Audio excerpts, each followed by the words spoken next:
After much searching I finally had the opportunity to smoke some DMT. I had taken it orally, as ayahuasca twice before, and smoked its cousin, 5-MeO-DMT several times, but finally I had the opportunity to smoke the orange wax and experience the hyperjump myself.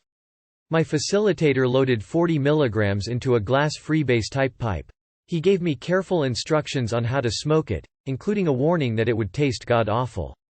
I sat and counted my breath for a few minutes to calm myself. Finally I was ready. I sat on the floor holding the pipe. My facilitator held a butane torch over the bowl and slowly lowered it as I began inhaling. Soon a thick white vapor filled the bottom half of the pipe and began coming into my lungs. It had a strange, kind of funky taste, but it was nowhere near as bad as I had been warned it might be. I took most of the material in one big hit and held it for a few seconds. By the time I was breathing in the second hit I was feeling it strongly. It was so fast. As I was inhaling the second hit I was hearing a buzzing tone made up of multiple frequencies. It rose in volume until it was the only thing I could possibly have heard. Layers of overlapping sinusoidal patterns obscured my visual field. I lay back after the second hit, holding my breath. I have a very vague recollection of exhaling. By that time I was zooming hard. It was sheer chaos. There was an incredible amount of motion and color all around me, seemingly moving at near the speed of light. My mind was completely overwhelmed and I couldn't pay attention to any one thing. It was like going over Niagara Falls in a barrel or being shot out of a cannon. Total sensory overload. The best way I can think of to describe it was like getting hit by lightning. It was as if a bolt of energy came through the top of my head, blowing me into a million pieces and scattering them to all corners of the universe. Over the next 5 minutes my being slowly reformed from the whirling chaos it had been reduced to.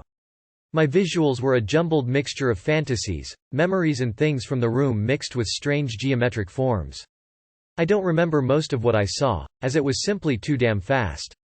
I didn't see any elves or entities, but there was a definite sense of other there.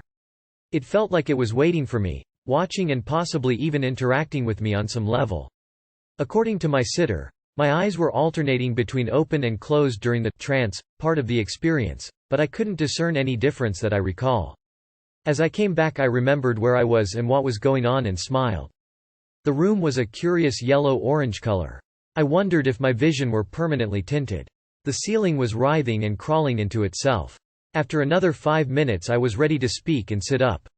I felt wonderful, happy, and totally amused. The experience felt entirely natural, in a bizarre way. Like 5-MeO it felt at home in my body. Even more so as it had less of the body effects that 5-MeO has. Intensity-wise it was similar to 5-MeO and salvia, especially in the way that it removed me so completely from my surroundings and took me to another reality. It was difficult to bring much back from it. As D.M. Turner mentioned, it seems almost as if there is an internal sensor that only allows you to return with a small amount of the experience. I suspect that with practice more can be recalled.